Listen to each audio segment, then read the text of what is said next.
าวจิ๋วกับมายามป้าพี่น้องเอ้ยสาวจิ๋วน้องนาเบียสบายดีเนาะสบายดีมาลุงสบายดีมาลุงดูสินะสบายดีนะได้นมเปรี้ยวมาฝากป้าแต่ว่าว่าในซาบีก็มาว่าในซาบีก็มายามพ่อใหญ่มาสาวจิ๋วพ่อใหญ่มาส่งข่าวกับเมื่อมั้งบอกแล้วไอ้บ้างมาส่งคนเดียวเขาเองเห็นพ่อใหญ่มาภาษาวันนี้เราลุงตัวหน้าหลวงเราพ่อใหญ่ซีละเมื่อนาไปส่งข่าวก็จะบอกบริงินเราบริงินบ้านมาไอ้บางมืออันจะขี่รถไปนะเจ้าชิมาลูกไผ่อันไม่ท้องนะชิมาออกลูกมาทันแล้วลูกนะก็เปิดเส้นเดียวแล้วมอยเมื่ออันรถมาส่งนะมาส่งไว้แล้วก็เมื่อรถวันนี้แหละมอละให้เมื่อก่อนไอ้บางมาส่งวันนี้แล้วพอดีเอาเขาเอาร้านมาเลยไว้แล้วเมื่อนั่นจะพังหลังเมื่อแล้วโอ้ยหมดลูกถ้าได้นึงถ้าได้เกิดยังเท่านั้นให้พ่อใหญ่แล้วเบิ่งยังเราเลี้ยวหลังขึ้นในลงพ่อใหญ่เมื่อเลยหลวงผักใส่หลังปัวเจ็บลูกที่กายใช่กายทางแหว่เพื่อนเอาจะกลับคืนมาเลยแล้วก็ปานน่ะเนาะบ่รถน่ะก็ไปเอาอยู่เพื่อนเองนางฟ้าป่ะถ้าเอาจังนั้นนี่กูลงเอารถดีกูว่าดอกพ่อใหญ่แล้วลงที่ก็ดาหูจักนั่นนี่เฮาก็ลงครับแล้วน้องฟ้าว่าปัวเธอแล้วมันเราบ่จื้อกันเราสิว่าอยู่ทางใดทางเมืองทางมาพี่แม่ก็สิได้ออกแล้วพี่น้องแล้วลงไปเอายามาให้ไปเอายามาแล้วก็สิออกคำมามันมืดนะลงแบบนี้เนาะมืดเมื่อคืนนี่เราก็ลงไปรถใหญ่แล้วก็ไปเอารถจักรในเฮือนเองนะแล้วก็ขับเมื่อกายทางก็ตามหลังลูกก็ขี่รถใหญ่ตามหลังเราก็เลี้ยวหน้าเลี้ยวหลังแทนเราลงทางเขาเฮือนพ่อใหญ่สีลงทางคือว่าให้เราไปวันคูณนี่สมมติเพื่อนท่านแม่พูดผมว่านั่นเป็นญาติรู้เลยสิว่าจะหัวแต่ยังบอกลูกที่น้องฟ้าว่าโอ้ยคณะหูนี่เขาก็คาบเองแล้วล้มยุคคันบอกเขาไปเตรียมตัวน้องเลยกระเตรียมสีอันแต่ว่าหมอท่านแล้วนี่เพิ่นหักเบาแล้วเพิ่นว่าสิให้ออกแล้วแต่ว่าเฮายังถามเลยเนาะท่านในมือพี่น้องเอ้ยเข็มก็ยังคาไว้อยู่ทุกคนมาถอดเข็มถอดยังพุ่นแล้วจังสิได้มือไม่แห้งใครแน่ได้เศร้าปวดหัวแล้วก็ใครแน่ขาแข็งก็ได้ปวดได้ใส่ยาจักแล้วถิ่มอยู่สิได้คือเอาเด้อขอพงขอแค่ไปส่งมานะเจ้าเพราะมันเราไปส่งข่าวว่าคนว่าคนบริยินนะเขานั่งเรียนเพื่อนนั่งเรียนเพื่อนนั่นปะนะนั่นแหละเด้อแม่แก้วเอ้ยสวงเศร้ามาแล้วพี่น้องเอ้ยหอดเทือนแล้วตะวันมาเทือหมักเกี้ยงหมักสมนี่โอ้ยมาหอดเทือนแม่แก้วแล้วหมอให้ออกได้วันนี้เพิ่นอยู่ตะลึงเอาเตียงอันยังสินอนอยู่เตียงอยู่บ่นอนอยู่ลุ่มเอาเตียงออกเรียบร้อยบาดนี้พี่น้องเอ้ยร้านก็อาบน้ำช้าหัวคือกันไม่ใหญ่ก็อาบน้ำช้าหัวเมื่อในป้าก็สิอาบน้ำช้าหัวคือกันแล้วอาบน้ำเรียบร้อยโอ้ยหน้าแหละหน้าดำพี่ลึกพี่โลหน้าดำพี่น้องตายเป็นอะไรแม่เป็นยังไงอาการคุณแม่อัปเดตสินั่งลงให้แม่ใหญ่เว้าก่อน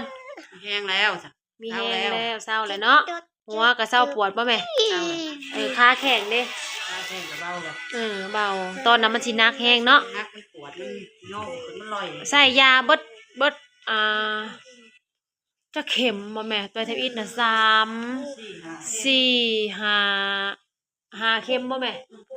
ใส่ยาหาเข็มกับคอสโลมอันหนึ่งคุณแม่นะแล้วก็ยากินแล้วก็เกลือแร่ตะวันนอนนับเบอร์ฟ้าบ่ลูกคืนนี้ไอเทนนอนนับพ่อใหญ่บ่โอ้นอนได้เสยป้ากับแม่ใหญ่นอนอยู่ห้องหมอโรงพยาบาลเมื่อคืนพี่น้องเลยตอนนี้ก็มาแล้วให้แม่พักผ่อนก่อนบัดนี้พักผ่อนเช้าเมื่อยก่อนฮะเฮาปัดจนได้หนีตอนนั้นบ่ได้ปัดเนาะแล้วก็สิเฮ็ดข้าวต้มให้แม่กินต้มหมูสับจ้ะพี่น้องเฮ็ดต้มเขาเฮ็ดต้มเขาหมูสับ ต้มเขาแล้วก็ใส่หมูสับกินแบบอ่อนๆก่อนบ่ให้เฝ้ากินเผ็ดกินเค็มกินข้าวต้มกินข้าวเจ้าไปก่อนแล้วทีนี้ก็ใส่หมูเสียงกระเจ้าเห็ดเพื่อน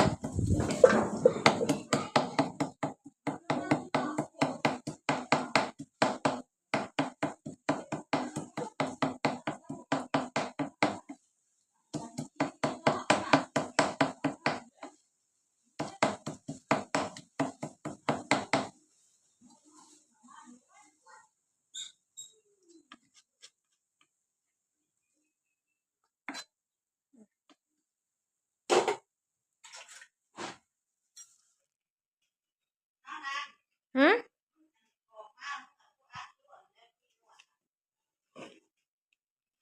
อัดอัดอยู่ในห้องน้ำนี้อัดอยู่มาเฮ็ดข้าวต้มให้คนป่วยวันนี้พี่น้องจ้าทำข้าวต้มหมูสับจ้าพี่น้องสดฮ้อนๆเมื่อวานนี่กาเช้าชุดนี้กาต้มไปเมื่อคืนนี่มาอาบน้ำแล้วก็ต้มไปให้คนป่วย3 เตียงอยู่โรงหมอเตียงที่4อีกมาใหม่กลุ่มเบิด4 เตียงต้มหมอ1เมื่อคืนนี่ต้มหมอ1แล้วเอาไปปั่นกันกินเบิดคนไข้ในห้องหมอเช้าชุดนี้ต้มแบบนี้แหละแล้วก็เอาไปเผื่อหมูอยู่ห้องหมอนำอันนี้ต้มให้แม่เกี่ยวกินอยู่เฮือนอันนี้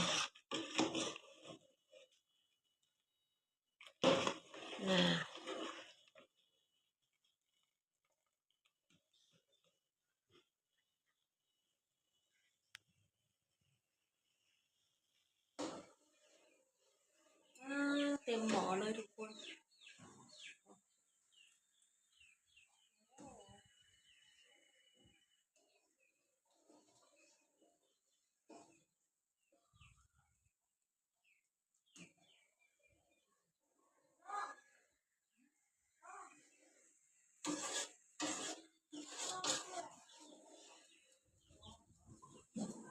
มาเปื่อย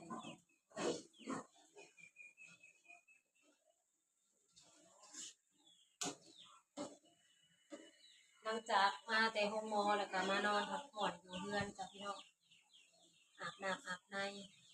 แล้วก็มากินข้าวต้มฉันไปต้มข้าวให้กินข้าวต้มทำข้าวต้มกินโอ้ลมเฮ้เฮ้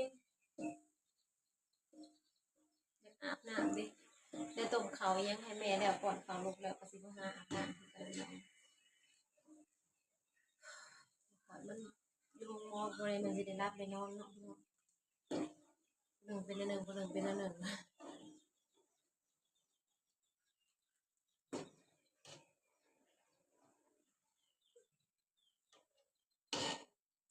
ำเมนูข้าวต้มแซ่บๆร้อนๆนะจ้าพี่น้อง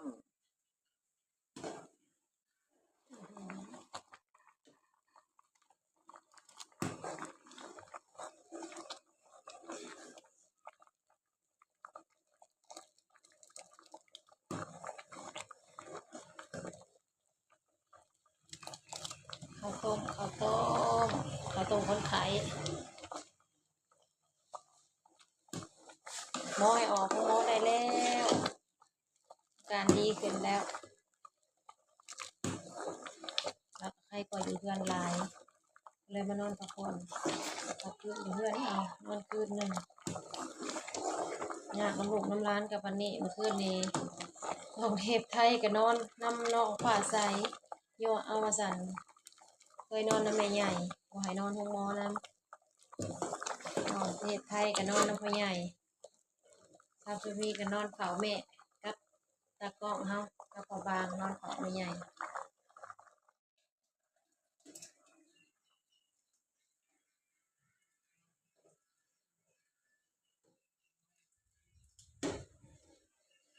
ข้าวต้มต้องค่อยเติมน้ำนะพี่น้องเพราะว่าข้าวต้มนี่เขาจะต้มข้าวเจ้าแล้วก็ผู้เฒ่าเพิ่นก็จะมาแบบผู้เนี่ย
กระบาบลูก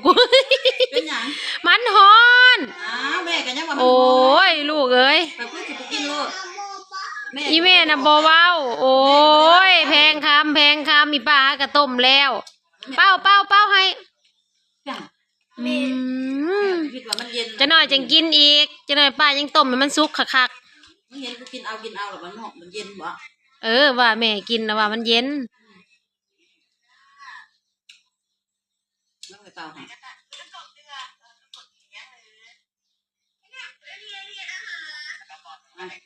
เย็นแล้วเดี๋ยวเป่าเย็นกระบะ อยาก ก็สียามันจะดีมันคือบ่มักเนาะข้าวต้ม บ่อยทวิตมาบุก มันกินแต่เฮิงแหละ มันกินแล้วได้กินได้อีแม่แต่เฮิงเติบแหละ มันก็อิ่มแล้ว กิน อยากกินแหละมันบ่สวย อีแม่ก็บ่ถ้วย1 2ถ้วยเลยไม่ใหญ่นะก็มากินข้าวต้มน้ำกันอีกโอ้ยผู้ไข่กับผู้มาเยี่ยมนำต้มข้าวต้มน้ำกันอีกพี่น้องเอ้ยสาวจะมีต้มข้าวต้มข้าวต้มให้แล้วก็ผู้เฒ่าเพิ่นก็มักข้าวต้มเนาะก็กิน การตักผูกแถวคุ้ยนี่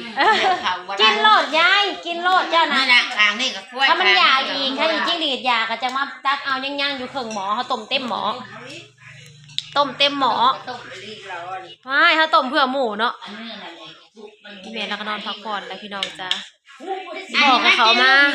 โอ้ยกินบ่ได้ พ่อใหญ่กับเขามา อะไรกินเขา อีพ่อจะกินข้าวกับยังพ่อกินมาม่าบ่ ว้าวเขากินได้ถูกนี่ ตู้บ่ กินไม่เอามาอะไร เอาห เอาน้ำเข้ามาบอก เอามาแล้ว ำเอา เขาแบ่งให้แล้ว เอาห้ามมาม่าให้เจ้าบ่ฝากมาหาเจ้านะ ให้เบิดทุกคน ให้เบ่สุคน เอาไปทอดเด้อ เห็นแล้วเขาเห็นแล้ว เอาได้ทอดกันเบิด มันยัง เอาห้ามฝากเนื้อไก่มาให้ไก่แห้ง โทรคุยกันกับมันเบิดมือมันว่าจะเอามาให้เป็นตู้ อืม เอามาส่งเราออกเด้อ เยี่ยนปักแปด ไผเนียนนะเจ้าบ่มาซะเดี๋ยวเฮาไปเอากันนะมา แปดแล้วก็ แล้วก็นั่นเด้ ผม แล้วก็นั่นเขากินเอามาโลดพวกอันซีนหมูนะเอามากินโลดลูกร้านเจ้าบ่อยากเขากินมาม่าโอเคเด้อพี่น้องเดี๋ยวซาซิลิกก็ขอจบคลิปไปเพียงสำนี้ฝากกดไลค์กดแชร์แม่แก้วก็ได้มาอยู่เพื่อนแล้วแล้วก็กินข้าวกินน้ำไปที่เรียบร้อยต่อไปก็ซุมอากินแม่ใหญ่คำมีกินแม่ใหญ่ข้างบ้านแล้วก็อาณาเพิ่นก็มาเยี่ยมอัน อีพิมพ์ พี่นางเพิ่นน้องอีพอสีอานาน้องคุณพ่อเพิ่นมาเยี่ยมก็เลยตักข้าวต้มให้เพิ่นกินน้ำกันเพิ่นก็ท่านได้กินข้าวมาหอเทือนหมู่ก็มาเยี่ยมเราแซวๆได้แม่แก้วก็ได้ขอบคุณทุกกำลังใจเด้อที่กดไลค์กดแชร์กดติดตามเป็นกำลังแรงใจให้แม่แก้วเซาไวๆตอนนี้ดีขึ้นหลายแล้วพี่น้องจ้าย่างได้ไปได้ขาแข็งก็บ่ได้ลอยตอนอยู่เฮือนน่ะลอยบัดนี้แหละดีขึ้นหลายแล้วเดี๋ยวก็มารอติดตามอาการคุณแม่ไปนำกันมื้อหน้าจ้าพี่น้องสำหรับคลิปนี้ฝากกดไลค์กดแชร์บ๊ายบายเด้อ